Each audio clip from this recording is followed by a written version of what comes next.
오늘도 예배 자리에 나온 우리들 찬양교회 성도님들을 모두 예수님의 이름으로 사랑하고 축복합니다. 우리의 앞에 또 예상하지 못한 어려움이 있고 배격이 있을지라도 지금 우리가 복음을 살아나가고 또 그 복음을 붙잡으며 함께 또 매일매일을 살아가는 저희가 되었으면 좋겠습니다. 제가 기도하고 예배로 나가겠습니다. 사랑하는 하나님 감사합니다. 오늘 우리에게 새날 주시고 또 이렇게 알 수 없는 날씨 속에서 또 눈도 오고 또 갑자기 차가워지는 이 속에서도 우리를 지켜주시고 함께 모여 예배할 수 있게 해주심에 감사드립니다. 지금 이 시간 우리가 드리는 예배가 오직 하나님께만 드려지는 예배가 되길 원합니다. 사람의 생각으로 또 연약하고 또 사람의 어떠한 그런 부족함으로 말미암아 또 완성되지 않은 것들도 많지만 우리가 하나님만을 바라보며 예배할 수 있도록 붙잡아 주시옵소서. 감사하신 예수님 이름으로 기도드렸습니다. 아멘. 함께 하나님의 부르심 찬양하시겠습니다.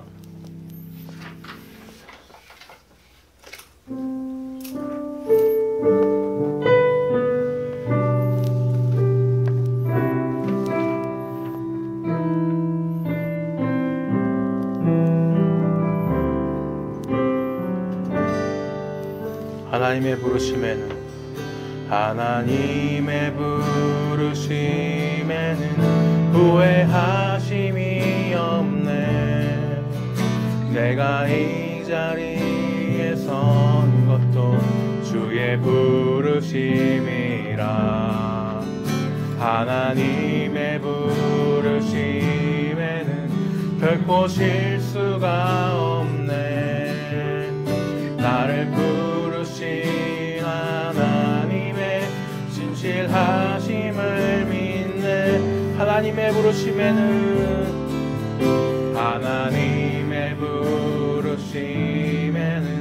후회하심이 없네. 내가 이 자리에 선 것도 주의 부르심이라. 하나님의 부르심에는 결코 실수가 없네. 나를 부르신 하나님의 진실하심을 믿네. 날 부르신 뜻 내 생각보다 크고 날 향한 계획 나의 지혜로 증량 못하나. 가장 좋은 길로 가장 완전한 길로 오늘도 날 이끄심이. 우리 처음부터 찬양하겠습니다. 하나님의 부르심에는 후회하심이 없네. 내가 이 자리에 선 것도 주의 부르심이라. 하나님의 부르심에는 결코 실수가 없네. 나를 부르신 하나님의 진실하심을 믿네.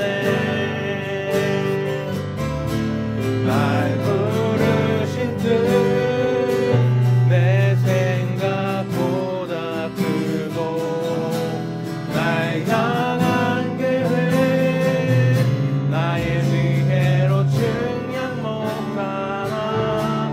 가장 좋은 길로 가장 완전한 길로 오늘도 날 이끄심 믿네.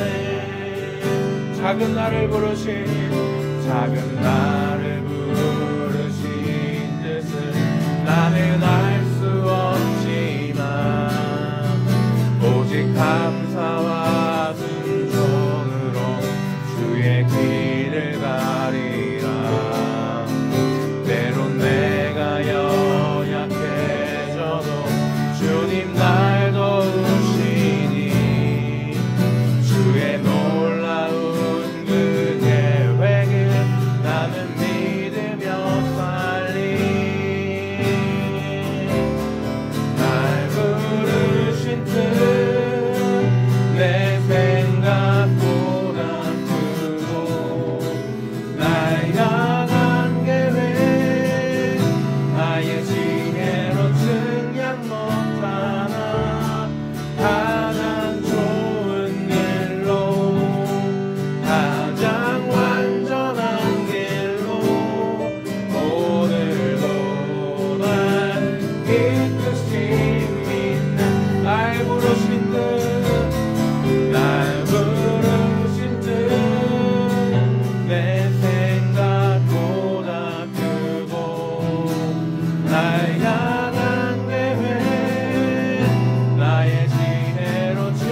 부르신 우리 마지막 찬양합니다. 날 부르신 날 부르신 내 생각보다 크고 날 향한 계획 나의 지혜로 측량 못하나 가장 좋은 길로 가장 완전한 길로 오늘도 날 이끄십니네. 아멘. 아무것도 두려워 말라 찬양하겠습니다.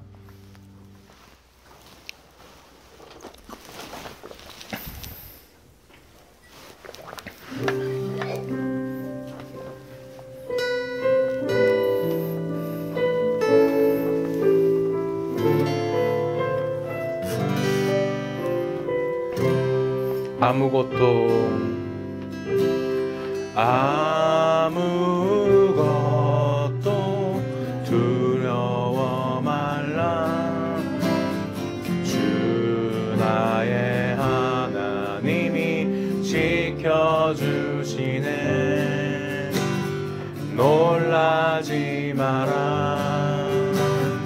겁내지 마라. 주님 나를 지켜주시네. 아무것도 두려워 말라. 아무것도 두려워 말라. 주 나의 하나님이 지켜주시네. 놀라지 마라. 겁내지 마라. 주님 나를 지켜주시네.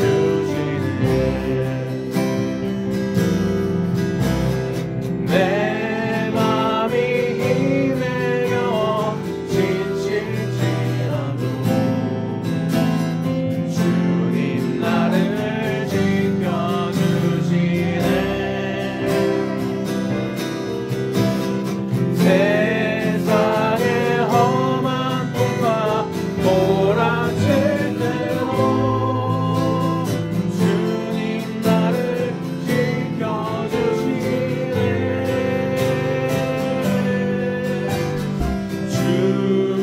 주님은 나의 산성.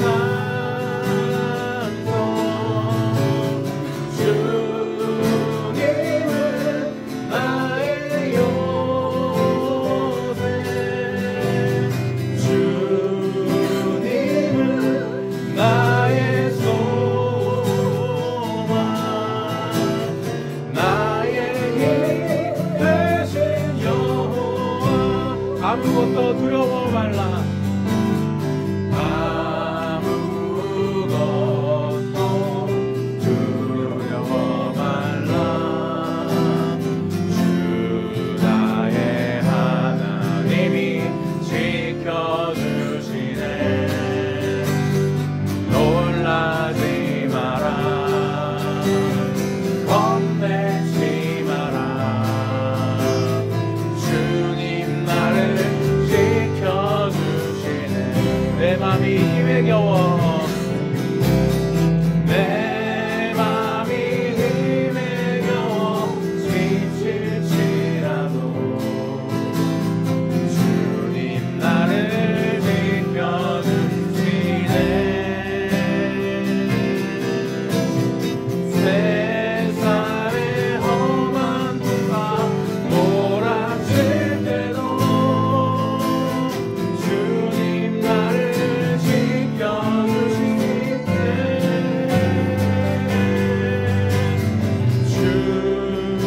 주님은 나의 산성.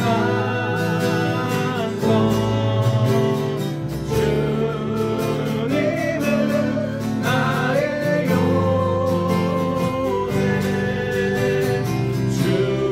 주님은 나의 소망. 나의 힘 되신 여호와. 내 맘이 힘에 겨워 지실지라도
따스한 성령님,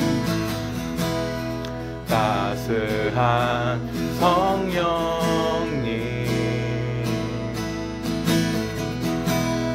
마음으로 보내 내 몸을 감싸며 주어지는 평안함, 만족감을 느끼네. 사랑과 진리에, 사랑과 진리에 한 줄기 빛 보내 내 몸을 감싸며 주어지는 평안함, 그 사랑을 느끼네. 부르신 곳에서 나는 예배하네. 어떤 상황에도 나는 예배하네. 부르신 곳에서 나는 예배하네. 어떤 상황에도 나는 예배하네. 내가 걸어갈 때, 내가 걸어갈 때 길이 되고 살아갈 때 삶이 되는 그곳에서 예배하네. 내가 걸어갈 때 길이 되고 살아갈 때 삶이 되는 그곳에서 예배하네. 내가 걸어갈 때, 내가 걸어갈 때 길이 되고 살아갈 때 삶이 되는 그곳에서 예배하네. 주님만. 내가 걸어갈 때 길이 되고 살아갈 때 삶이 되는 그곳에서 예배하네. 부르신 곳에서 나는 예배하네. 어떤 상황에도 나는 예배하네. 부르신 곳에서 나는 예배하네. 어떤 상황에도 나는 예배, 어떤 상황에도, 어떤 상황에도 나는 예배, 어떤 상황에도, 어떤 상황에도 나는 예배하네.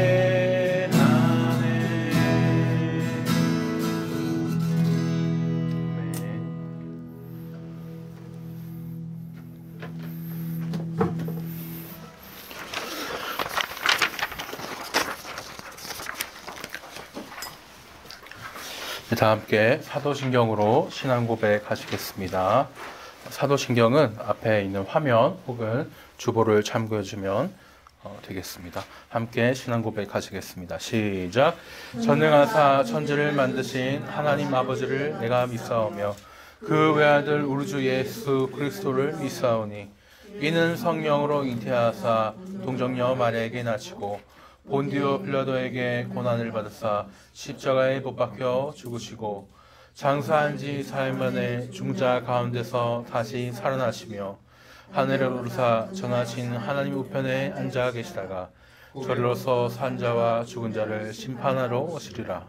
성령을 믿사오며 거룩한 공예와 성도가 서로 교통하는 것과 죄를 사하여 주시는 것과 몸이 다시 사는 것과 영원히 사는 것을 믿사옵나이다. 아멘. 하나님은 영이시니 예배하는 자가 영과 진리로 예배하일지니라. 사랑하는 하나님 감사합니다. 오늘 우리에게 새날 주시고 또 상황을 허락하여 주시어 함께 모여 예배할 수 있도록 해주셔서 감사합니다. 오늘 우리가 드리는 예배가 오직 하나님께만 영광 돌리는 예배가 되길 원합니다.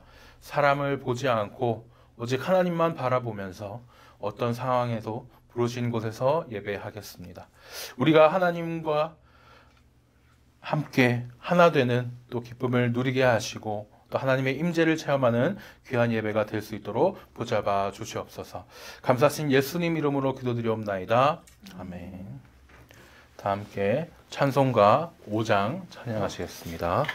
찬송가 5장 이 천지간 만물들아입니다. 찬송가 5장 함께 찬양합니다.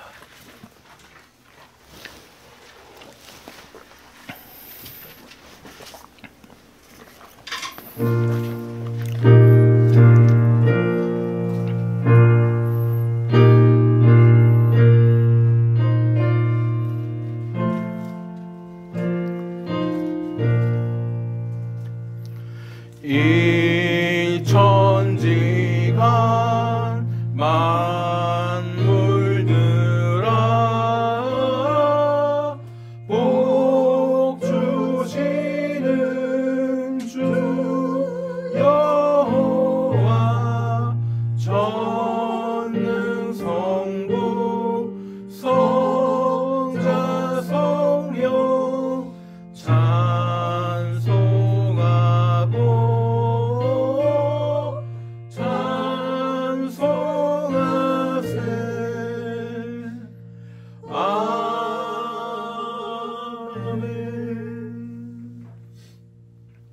함께 교동문 5번 찾으시겠습니다. 교동문 5번 시편 8편입니다. 교동문 5번 시편 8편입니다.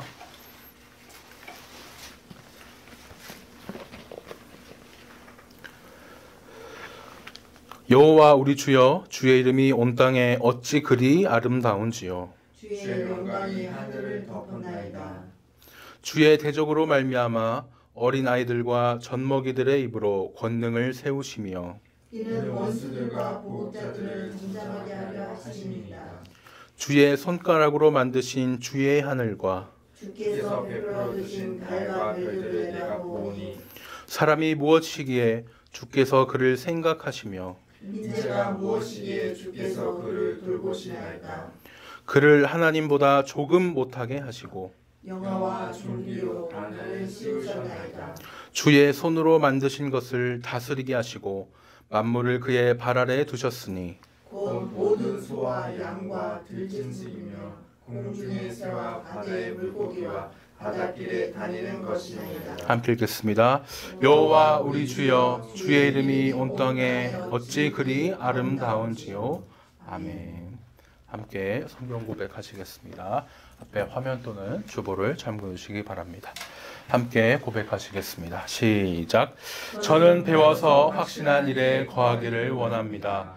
성경은 능히 저로 하여금 그리스도 예수 안에 있는 믿음으로 말미암아 구원에 이르는 지혜가 있게 하는 생명의 말씀인 것과 모든 성경은 하나님의 감동으로 된 것으로 교훈과 책망과 바르게 함과 의로 교육하기에 유익하여 하나님의 사람으로 온전하게 하며 모든 선한 일을 행할 능력을 갖추게 하는 영원 불변한 하나님의 진리의 말씀인 것을 믿습니다. 아멘. 함께 찬송가 440장 찬양하시겠습니다. 찬송가 440장 어디든지 예수 나를 이끌면입니다. 찬송가 440장입니다.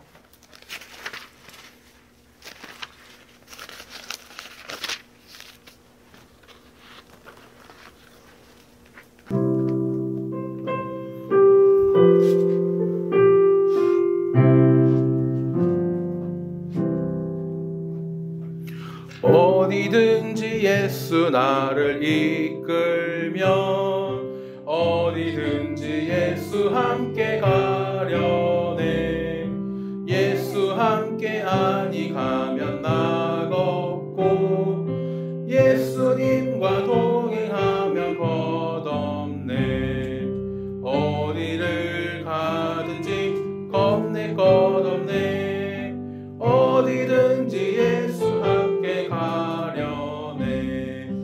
세상 친구 모두 나를 떠나도 주와 동행하면 외로움 없겠네. 가는 길이 위태하고 험해도 어디든지 예수 함께 가려네. 어디를 가든지 겁낼 것 없네. 어디든지 예수 함께 가려네.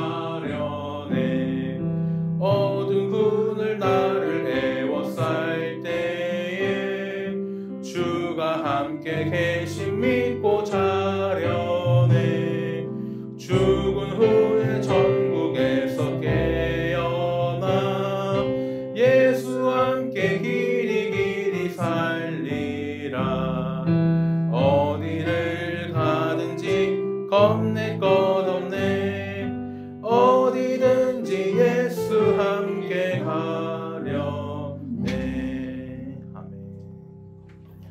지금 이 시간 함께 합심하여 기도하겠습니다. 먼저는 우리 늘찬양교회와 또 모든 성도님들을 위하여 기도합니다. 이 자리에 모인 우리가 어떤 상황에도 함께 예배할 수 있도록 붙잡아 달라고 기도해 주시고, 또 한 분이신 성령 하나님을 통해 우리도 늘 하나 되어 예배할 수 있도록 기도해 주십시오.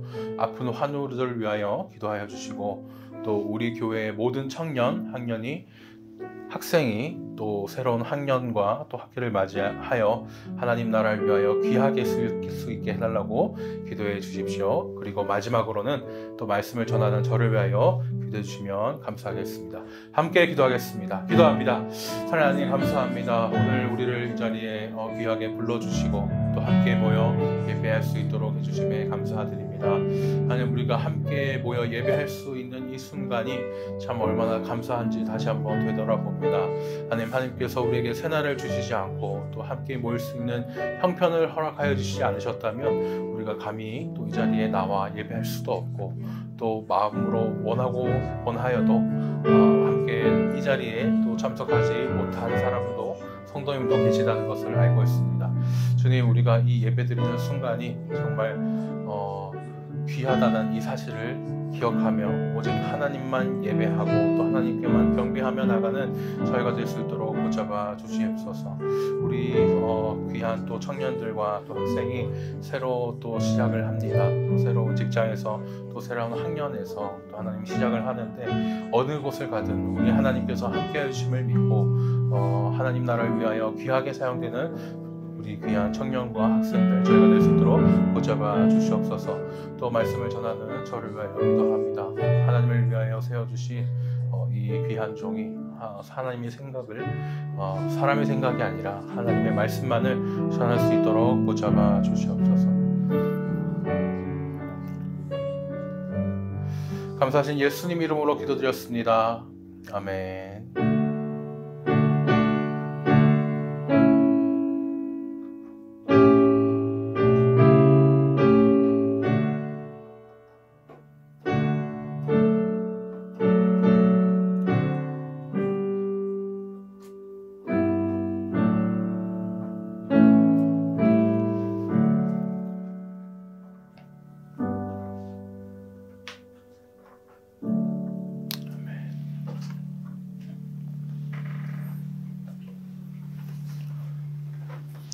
함께 하나님 말씀 찾도록 하겠습니다. 지금 이 시간 하나님께서 우리에게 주신 말씀은 마가복음 6장 7절에서 13절 말씀입니다. 마가복음 6장 7절에서 13절 말씀입니다. 신약, 약어로 막이라고 되어 있고 62페이지 전으로 있습니다. 신약 막 62쪽 마가복음 6장 7절에서 13절 말씀입니다.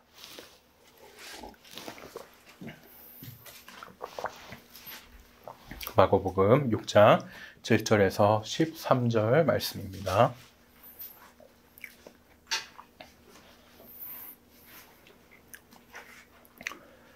다 찾으신 줄 알고 번갈아 교독하겠습니다.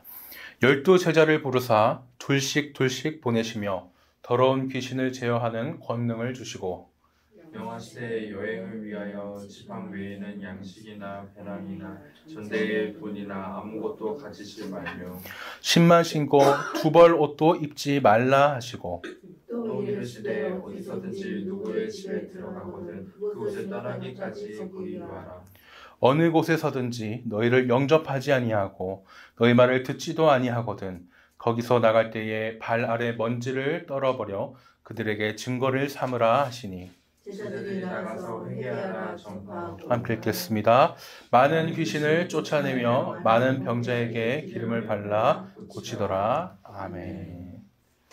예, 함께 앞뒤 좌우로 인사하시겠습니다. 주의 이름으로 사랑합니다. 잘 오셨습니다. 예배 자리에 나온 성도님들 보시면서 우리 하나님도 정말 기뻐하실 것이라 생각합니다. 한 번 더 인사하겠습니다. 사랑합니다. 축복합니다. 사랑합니다. 축복합니다. 너무 반갑습니다. 오늘 지금 이 시간에는 그리스도인이 배척당할 때라는 제목으로 함께 하나님 말씀 듣도록 하겠습니다. 어느 평범한 날에요, 한 파출소에서 일어난 일인데 누가 갑자기 탁 건물에 들어왔습니다. 파출소에 누가 들어오니까 갑자기 등장한 그 사람을 경찰 아저씨 한 분이 뭐지 하고 쳐다보고 있어요. 딱 오면서 그 사람이 얘기를 합니다. 노트북 수리기사입니다. 노트북 수리기사가 이제 자기를 이렇게 소개하면서 딱 들어오는데, 노트북 수리, 그렇구나 생각하는데, 이 사람이 생각해 보니까 이상한 거예요. 왜냐? 부른 기억이 없거든요. 저희 노트북 멀쩡한데요? 정말 이상하죠? 이상 없는데, 왜 불렀을까? 이렇게 생각을 하고 있었습니다. 수리기사도 좀 이상하다 생각했나 봐요. 이상하다? 전화한 거 아니에요? 고장이 안 났어요? 그렇게 얘기를 하고 제가 한번 확인해 볼게요 하면서 이제 그 막 노트북을 살펴봤습니다. 닫혀있는 노트북을 이렇게 확 열면서 팍 젖혀요. 결국 그 노트북의 화면이 부서졌습니다. 플라스틱이 막 이렇게 달랑달랑 거리고 있는데 이제 기사가 말하죠. 이거는 수리해야 돼요. 기사와 경찰은 서로 아무 말 없이 이렇게 한 10초 정도 이제 쳐다보다가 금방 수리해서 드릴게요 라는 기사의 말에 경찰이 감사를 해야 되나? 막 이런 식으로 당황하면서 이 이야기가 끝이 납니다. 이 이야기는 이제 한 코미디 프로그램, 개그 콘서트에서 나왔던 그 상황극이었는데요. 제가 봐도 정말 어이가 없어가지고 좀 기억에 남는 그런 일이었습니다. 정말 봉변을 당한 거죠. 길을 걸어가다가 뺨을 맞았을 때 이런 느낌이지 않을까 싶은데 처음에는 당황해서 움직이지도 못하다가 내가 뭘 잘못하고 뺨을 때려 이렇게 또 고민하다가 나중에 돌아와서 생각하면 그 사람 참 괘씸하네, 경찰에 신고해야지 막 이렇게 화가 나는 그렇게 될 것 같은 그런 사건이었습니다. 오늘 설교 제목은요, 그리스도인이 배척당할 때라는 제목입니다. 아니, 제가 앞에 한 얘기랑 무슨 상관이 있길래 제가 그 얘기를 시작했냐? 다 이유가 있죠. 모든 우리 그리스도인들은 복음을 또 전해야 할 의무가 있죠. 또 그래서 복음을 전하면서 삽니다. 직접적으로 복음을 전하든 아니면은 또 간접적으로 내 삶으로 이렇게 복음을 보여주든 우리 모두 이 복음을 전하면서 살고 있어요. 직접적으로 막 복음을 전할 때 이제 어떻게 합니까? 당신은 원래 죄인인데 예수님이 당신의 죄를 대신해 돌아가 주셨어요. 이런 식으로 우리 기초에 대한 그런 복음을 이제 설명을 하죠. 물론 당신은 죄인입니다 이 얘기를 상대방이 조금 이렇게 그렇게 좋아하지 않을 수 있기 때문에 저희가 좀 말을 바꾸기도 하죠. 전도지를 보면 당신은 죄인이다 이러면 좀 그러니까 이러지 않고 우리 모든 사람은 죄인이다, 아니면 우리는 죄인이다 이렇게 얘기를 하는데 결국에 이제 그 사람이 자기의 신앙으로 자기의 복음을 받아들일 때는 이게 자기 자신이 죄인임을 깨닫고 내가 죄인이다 라고 인정해야 되는 그 벽 앞에 설 때가 많습니다. 그래서요, 아직 그 믿지 않는 사람들이 이 복음을 듣고 느끼기에는 그게 그거죠. 당신이 죄인이라고 하든지 우리가 죄인이라고 하든지 똑같이 벽에 딱 부딪힙니다. 그러면서 생각을 하죠. 내가 죄인이라고? 그러면서 기분이 이제 팍 상하는 거예요. 나는 감옥 간 적도 없고 경찰서 이런 데도 내가 한 번도 가본 적 없는 사람인데 내가 무슨 죄가 있다는 거야, 이렇게 반응을 하죠. 그러니까 난 가만히 잘 살고 있는데 갑자기 이제 예수님 믿는 사람이 나타나서 나보고 막 죄인이라고 하는 거예요. 예수님 믿고 막 뭐 회개해야 한다고 하고 엄청 기분이 나쁠 수도 있고 정말 뭐 갑자기 죄인이라고 하니 내가 죄인이 돼서 봉변을 느끼는 앞서 제가 말했던 뭐 멀쩡한 노트북을 부숴서 이게 수리한다고 하는 그런 일을 당한 것처럼 이 믿지 않는 사람들은 생각을 한다는 것이죠. 복음 전하는 우리는 정말 그 복음으로 전한 것인데 그 사람들은 이렇게 느낄 수 있구나라고 생각을 할 수 있는데 이렇게 직접적으로 얘기를 하지 않아도 또 똑같습니다. 복음을 삶으로 이렇게 좀 살아내려고 그렇게 삶으로 보여주는 성도님들도 이런 얘기를 많이 들어보셨을 거예요. 내 주변에 교회 다니던 사람들은 뭐 잘만 뭐 이렇게 하던데 저렇게 하던데 당신은 왜 그래? 이런 말도 듣고요. 교회 다니는 사람들은 자기들밖에 몰라. 이런 얘기도 많이 듣습니다. 참 대응하기 곤란할 때가 많은데 어쨌거나 그때그때마다 또 하나님 주시는 지혜로 저도 그런 상황을 겪을 때 답을 잘 했던 것 같습니다. 참 어떻게 보면요, 뭐 배척이 대단한 게 아닙니다. 우리가 이미 이렇게 일상생활에서 또 겪을 수 있고 또 겪어본 이런 일들이 배척, 그리스도인이 겪는 배척 중에 하나라고 하겠습니다. 이 배척이라는 말을 이제 원어로 보면요, 걸려서 넘어뜨리다, 아니면 뭐 죄를 짓게 하다라는 이렇게 말로 되어 있습니다. 그래서 성경에는 뭐 실족하게 하다 이런 식으로 많이 번역도 이렇게 했죠. 정말 맞습니다. 우리가 뭐 좀 말씀대로 살려고 하고 또 복음을 전하려고 할 때마다 우리를 걸려 넘어지게 하니까요. 우리말로도 이 배척을 보면은 국어사전을 제가 찾아보니까 따돌리며 거부하다 이렇게 되어 있거든요. 정말 그렇죠. 우리 주변에 좀 믿음을 좀 지키려고 하다가 따돌림 당하고 거부당하고 이런 사람도 얼마나 많은지 모르겠습니다. 이렇게 신앙생활이 더 깊어지면 깊어질수록 이제 저희는 알죠. 예수님이 오실 때가 가까워지는구나 이렇게 또 느낄 수 있는데 우리 그리스도는 이럴 때 또 배척당할 때 어떻게 하면 좋을까요? 오늘 말씀을 통해서 저희가 함께 살펴보면 좋겠습니다. 저번 주에는 그 회당장인 야이로의 12살 된 딸과 또 혈루증을 12년 동안 앓았던 여인, 이 12년 이렇게 묶이죠. 그 여인이 믿음으로 치료를 받았었습니다. 그때 정말 많은 사람들이 예수님을 이렇게 쫓으면서 따라다녔는데 이제 예수님은요, 이제 그곳을 떠나서 자신의 고향인 나사렛으로 향하십니다. 저희가 이제 매주 이렇게 주일마다 모여서 예배를 드리는 것처럼 유대인들은 안식일마다 회당에 모여서 말씀을 들었거든요.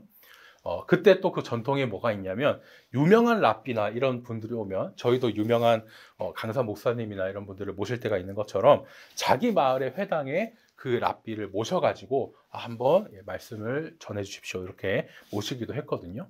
예수님도 오늘 그래서 이렇게 회당에서 고향 회당에 와서 이제 말씀 전하는 걸 부탁받으시고 이 고향 회당에 섰습니다. 참 이게 오랜만에 와가지고 다 그 고향 회당에 섰을 텐데 얼마나 좀 감회가 새로우셨을지 또 사람의 반응이 어땠을지 또 궁금을 합니다. 일단 예수님이 말씀을 이렇게 가르치니까요, 많은 사람들이 놀랐어요.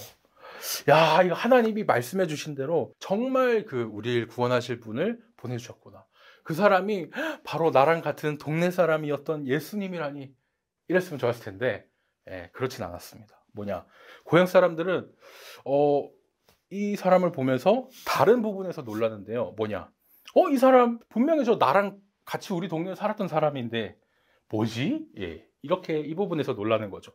이 사람이 그냥 제대로 어디서 막 이렇게 랍비 밑에서 교육 받은 것도 아닌데 어디서 저런 지혜를 얻었지? 어떻게 저런 기적을 일으키지? 이런 엉뚱한 부분에서 좀 놀랐죠.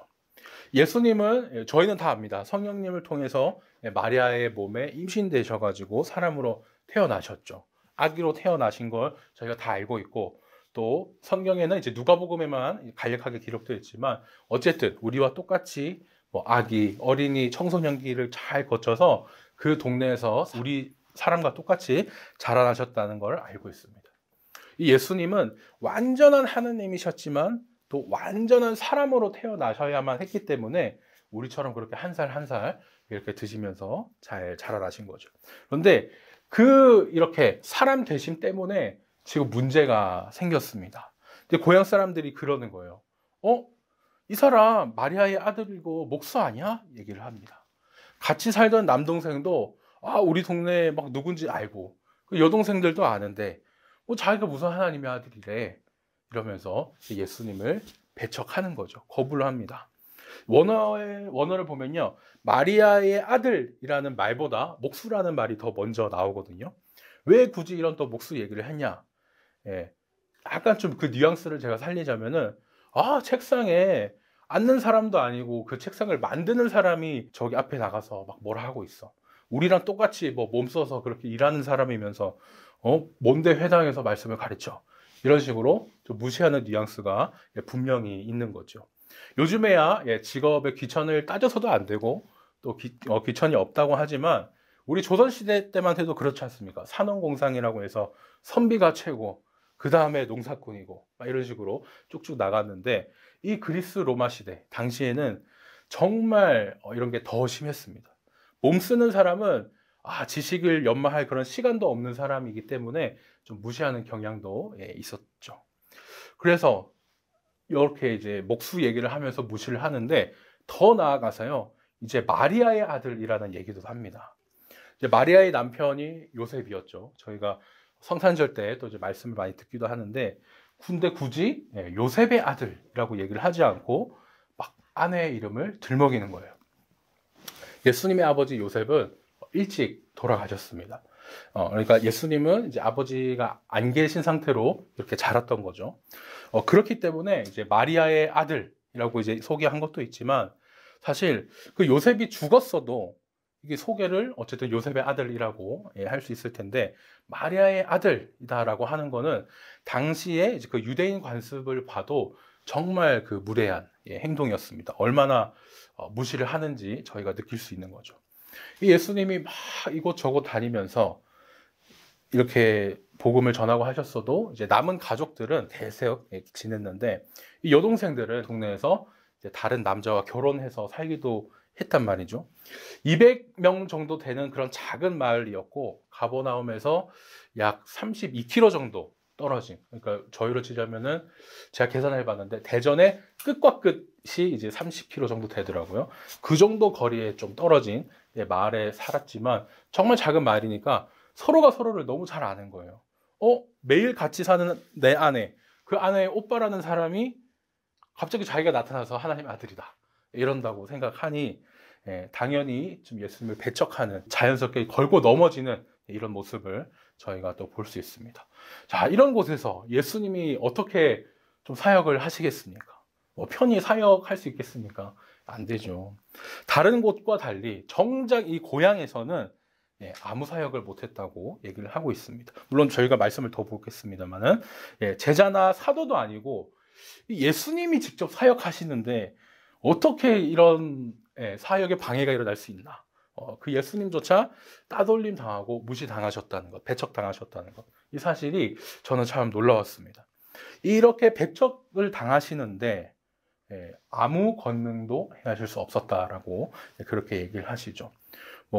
근데 이걸 저희가 또 조심해서 봐야 하는 것이, 저희가 막 소위 말하는 그런 막 무당이 다른 기에 눌려서 막 아무 못하는 그게 아닙니다. 원래 기적의 의도가 뭐냐면, 예수님이 하나님의 아들이라는 거를 이렇게 딱 보여주면서 그 기적으로 많은 사람이 예수님이 이제 오신 메시아로 믿게 하는 것을 이제 하는 게 목적이었습니다.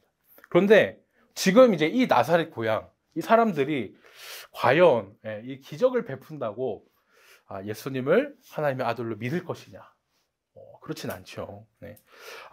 이 사람들이 세상에 우리는 쟤랑 어릴 때부터 같이 자랐어 막 얘기를 하고, 목수 아들인 줄 알았는데 폄하를 하는 거죠.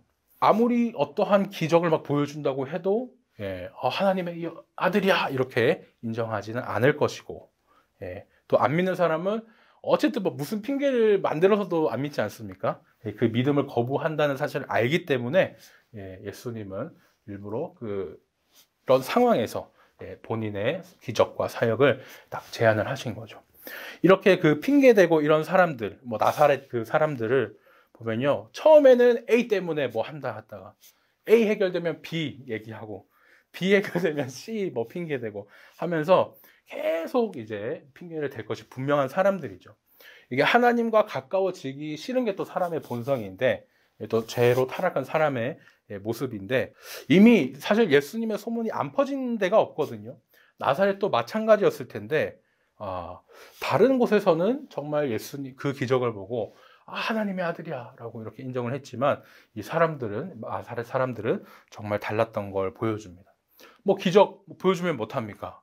믿기지 않아서가 아니고, 믿고 싶지 않으니까 또 거부를 하고, 또 믿으면 자기가 막 변해야 되니까 변하기도 싫고 손해보는 것 같고, 그래서 예수님의 말씀이 아니라 예수님의 사람됨을 가지고 막 이제 핑계를 대고 있는 거죠. 예수님이 어떻게 하십니까?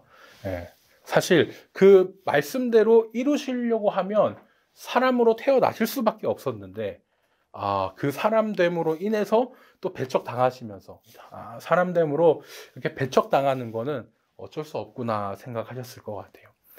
우리 그리스도인으로 사는 것도 또 배척당할 때 어쩔 수 없는 또 일인 것처럼 그렇습니다.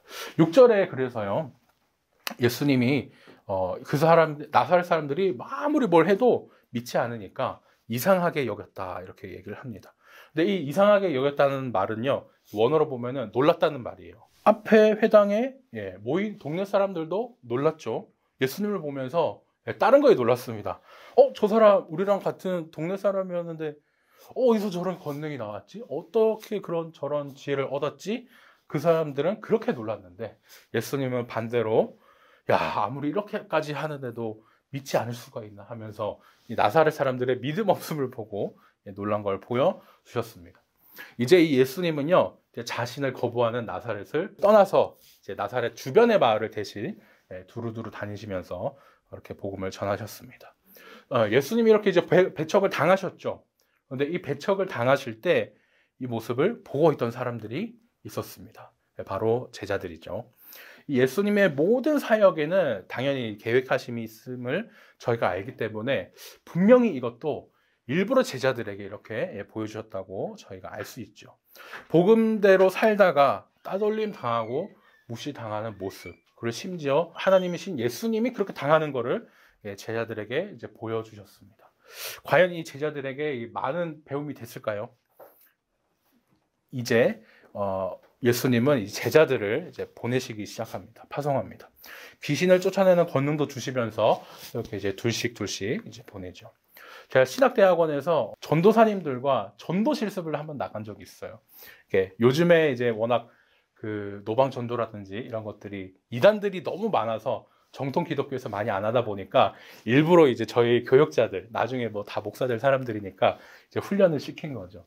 뭐 엄청 이렇게 내성적인 이런 사람들도 뭐 이렇게 한번 이렇게 말이라도 걸어보고, 아니면 다른 사람들이 전도하는 게 얼마나 힘든지, 성도님들이 얼마나 힘든지 또 이해도 해보고, 앞에서 뭐 기타 치면서 찬양하는 사람 다양한 게 정말 있었습니다. 나중에 조교 또 되고 나서는 후배 전도사님들과도 한 번 더 나가고 그랬습니다.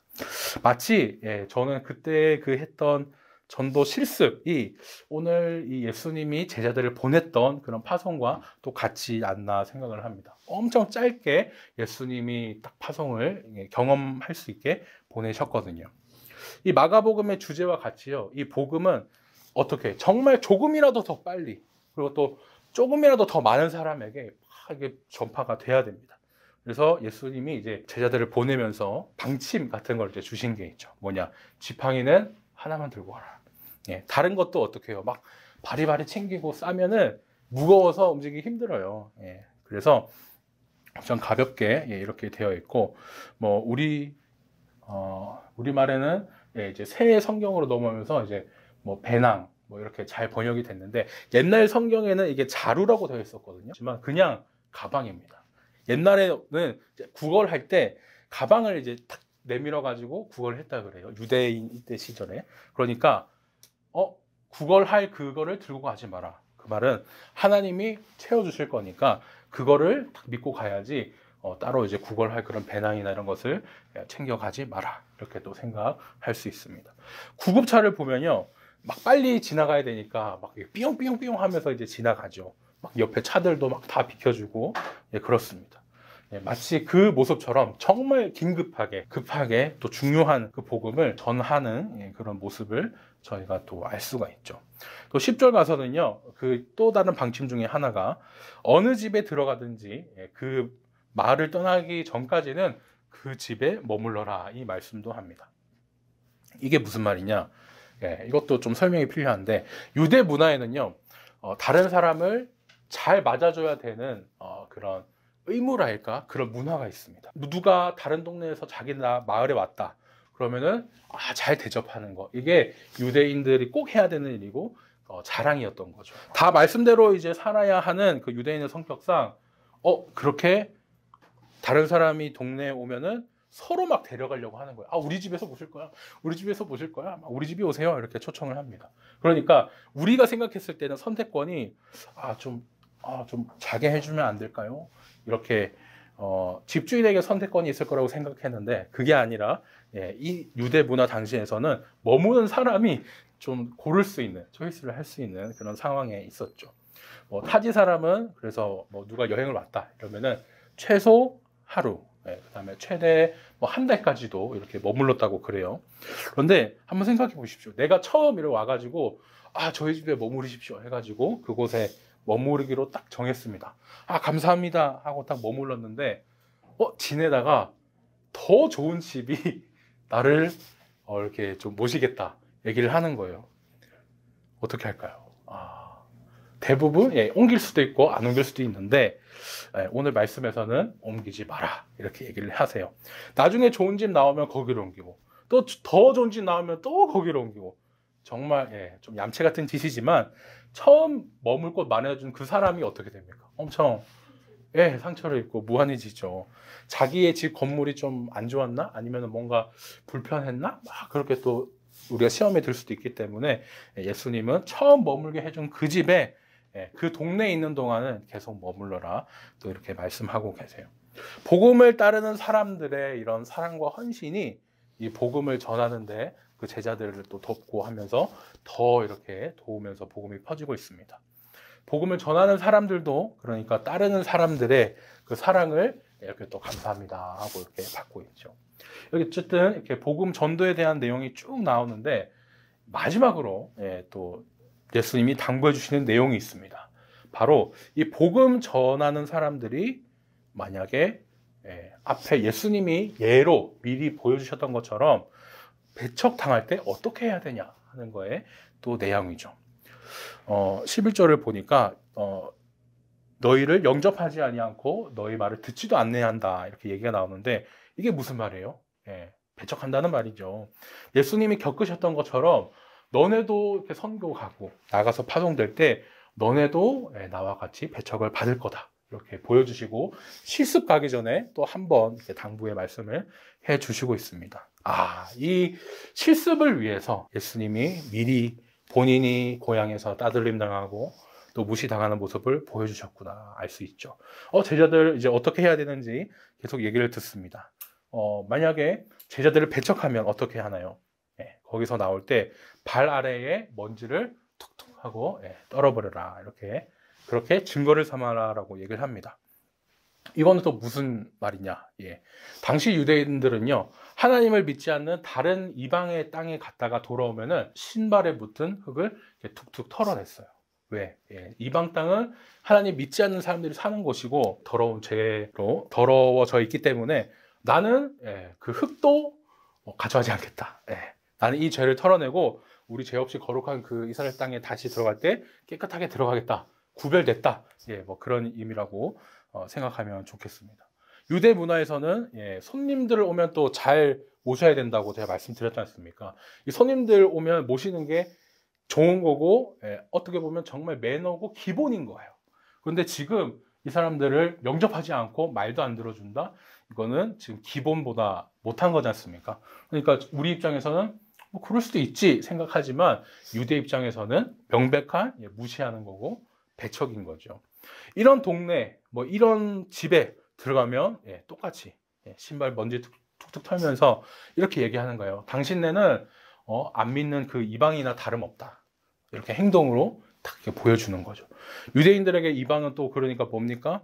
자기들은 하나님을 믿는 하나님의 백성이니까 우리가 이게 다르지만 너네는 하나님의 심판을 받을 것이다 라고 또 경고하는 그런 의미도 분명히 있죠.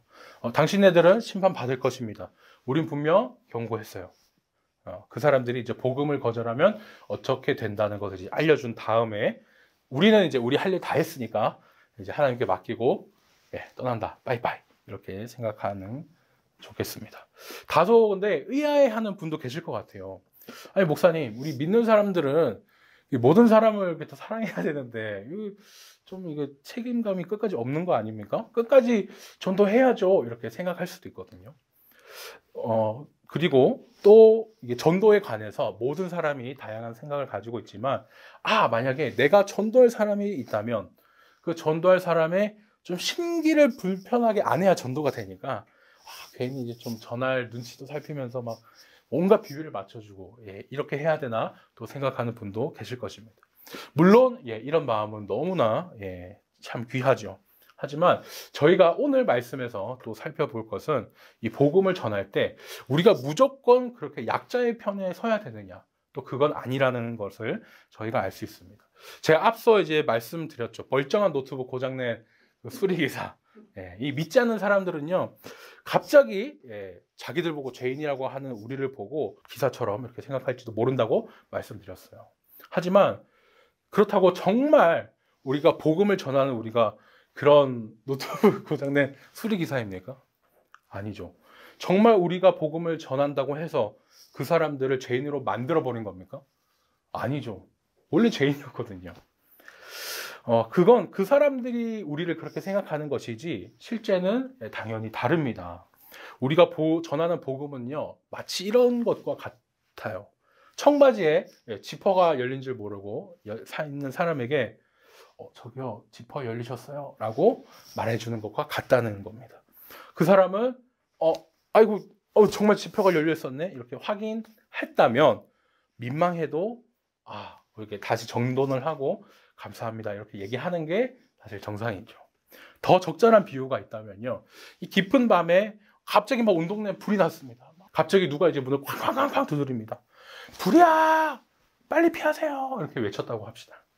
안방에서 편히 자고 있던 사람이 잘 자고 있는데 귀찮게 왜 꺼? 이러겠습니까? 아니면 빨리 진짜 불이 났네? 불이 났나 봐 해가지고 옆에 잡는 사람들 다 깨워서 밖으로 대피하겠습니까? 나중에 불 난 줄도 모르고 자고 있던 우리를 깨운 그 사람 알고 나서 고마워가지고 뭐 용감한 시민상 추천을 하든지 뭐 감사를 이렇게 표할 것 같아요. 복음이 사실 이렇다는 거죠. 우리가 가진 복음은 물론 우리가 지혜롭게 또 눈치 보면서 전해야 될 때도 있지만 본래는 우리가 자랑스럽게 자신 있게 그 사람을 위해 전할 수 있는 것이라는 걸 알게 됩니다. 또 마가복음이 그 목적처럼 기록된 것처럼 얼마나 급하게 또 얼마나 많은 사람에게 전하고 싶어 했나라는 것을 오늘 말씀을 통해 알 수 있는 것 같아요.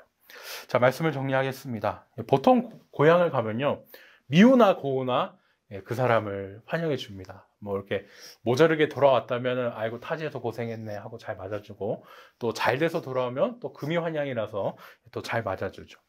그런데 예수님은요, 스스로 오히려 자신이 그 고향에서 먼저 배척당하셨고요, 그 모습을 제자들에게 또 보여주십니다. 사람에게는 정말 사람이었다면 정말 그 자존심 상하는 일이었을 텐데 이렇게 하신 이유가 있으셨어요. 곧 배척을 제자들이 당할 거고 그것을 위해 본을 보여주시려고 했던 거죠. 우리는요, 우리에게도 이런 배척이 있음을 알고 있어요. 제가 배척이라고 어렵게 얘기했지만 말씀드렸던 것처럼 걸려 넘어뜨리고 또 미워하고 따돌리고 이런 것들 얼마나 많습니까? 예수님도 당하신 그 배척이 있는데 나한테는 그 배척 안 일어날 거야 라고 생각하면 그건 또 잘못이겠습니다. 빛은 밝을수록 그 그림자가 막 더 짙어지잖아요. 더 까매지잖아요. 오히려 우리가 세상으로부터 막 미움, 무시, 따돌림, 복음을 믿는다는 그 하나 때문에 그렇게 당한다면 저는 축하드린다고 말씀드리고 싶어요. 왜? 지금 예수님 정말 잘 따라가고 있구나. 예수님 하셨던 대로 그대로 지금 가고 있구나라는 것을 알 수 있기 때문이죠. 그리스도인이 배척을 당할 때 어떻게 해야 될까요? 예수님은 또 환영에는 환영으로, 또 거절에는 거절로 또 이렇게 응대하셨습니다. 지금 내가 복음을 전하고 또 복음을 살아내는데 최선을 다했다. 그러면은 그것으로 된 것이고 결과는 책임 안 지셔도 됩니다. 아이고 어서 오세요 이렇게 환영을 받을 수도 있고요. 그냥 우리 아이들 말로 쌩 이렇게 무시를 당할 수도 있어요. 하지만 그렇게 무시를 받더라도 우리는 우리의 일을 했다? 그러면은 그것으로 충분하고 그만입니다. 우리가 하나님 나라 가서 하나님을 만났을 때 우리가 칭찬받은 기준은 결과 얼마나 했냐, 이제 초등부 기준으로 했다면 초등부 몇 명을 전도했냐, 그런 게 아닙니다. 얼마냐, 네가 수고했냐, 고생했냐, 그 사실로 우리가 칭찬받는다는 것을 기억하면 좋겠습니다. 바라기는 세상이 우리를 배척하고 무시하며 거부할지라도 그 결과에 상관없이 지금 복음 전하고 지금 복음을 살아내는 저와 우리 모든 늘찬양교회 성도님 되시기를 예수님의 이름으로 축원합니다. 기도드리겠습니다. 사랑하는 하나님, 오늘은 우리가 그리스도인이 배척당할 때라는 제목으로 하나님 말씀을 들었습니다. 누구든지 자신의 고향에서는 미우나 거우나 환대를 받는 법인데 예수님은 그 고향인 나사렛에서 배척을 당하셨습니다. 주님, 참으로 세상을 사는 우리에게도 이러한 어려움이 있음을 알고 있습니다.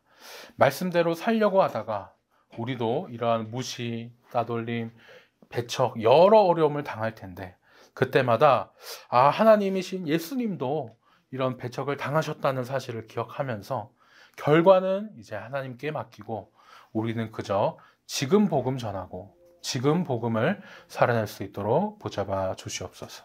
나보다 먼저 무시당하고 배척당하셨던 예수님 이름으로 기도드립니다. 아멘. 지금 시간에는 우리 들은 말씀을 생각하시면서 함께 찬송가 461장 찬양하시겠습니다. 찬송가 461장 십자가를 질 수입니다. 찬송가 461장입니다.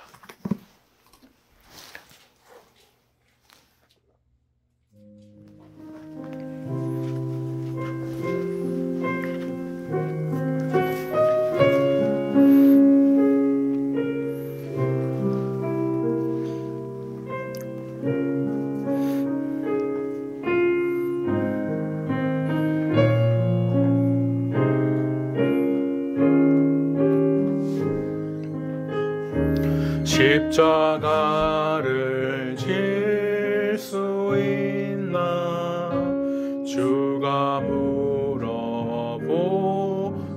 때 죽기까지 따르오리 성도 대답하였다.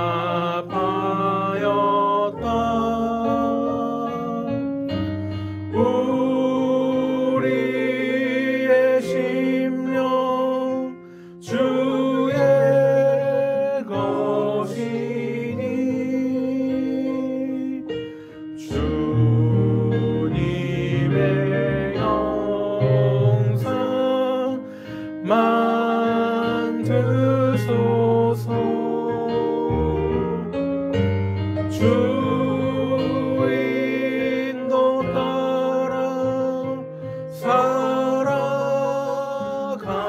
동안 사랑과 충성을 바치오리다. 3절입니다. 걱정 근심 어두운 눈을 너를 둘러 덮을 때 주께 매여 맡기겠나. 최후 승리 믿으며 우리의 심령 주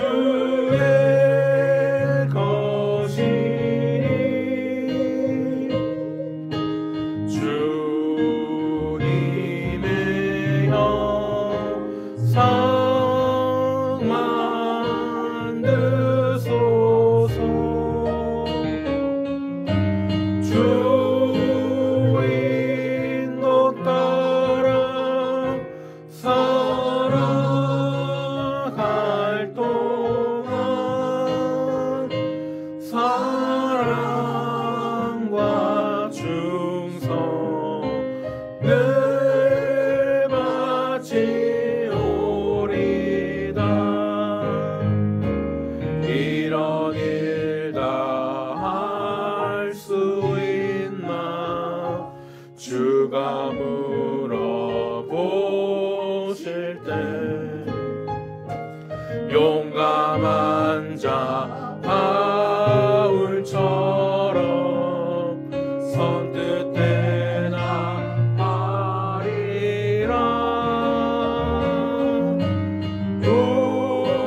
우리의 심령 주의 것이니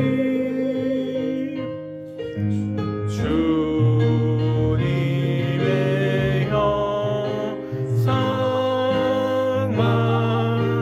드소서. 주 인도 따라 살아갈 동안 사랑과 충성을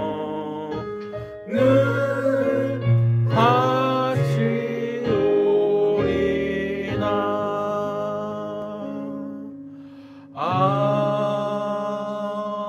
아멘. 아멘. 하나님 앞에 귀한 예물 올려드리겠습니다.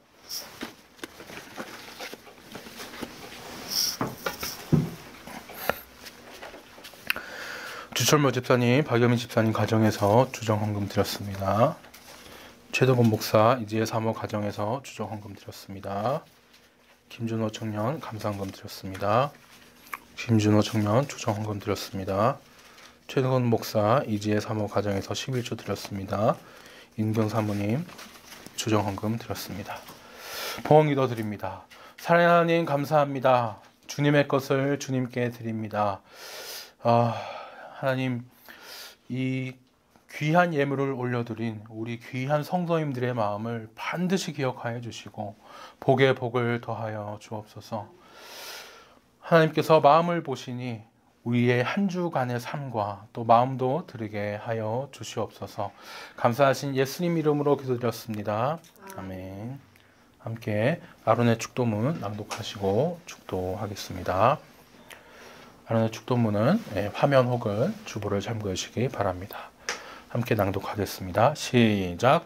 여호와는 내게 복을 주시고 너를 지키시기를 원하며 여호와는 그의 얼굴을 내게 비추사 은혜 베푸시기를 원하며 여호와는 그 얼굴을 내게로 향하여 두사 평강 주시기를 원하노라. 아멘. 지금은 우리 주 예수 그리스도의 은혜와 하나님 아버지의 극진하신 사랑과 성령님의 감화 감동, 내주 역사 충만하심이 세상이 우리를 무시하며 따돌릴지라도 지금 복음을 전하고 지금 복음을 살아내는 우리 늘찬양 성도 머리머리 위에 이제부터 영원까지 함께 있을지어다. 아멘.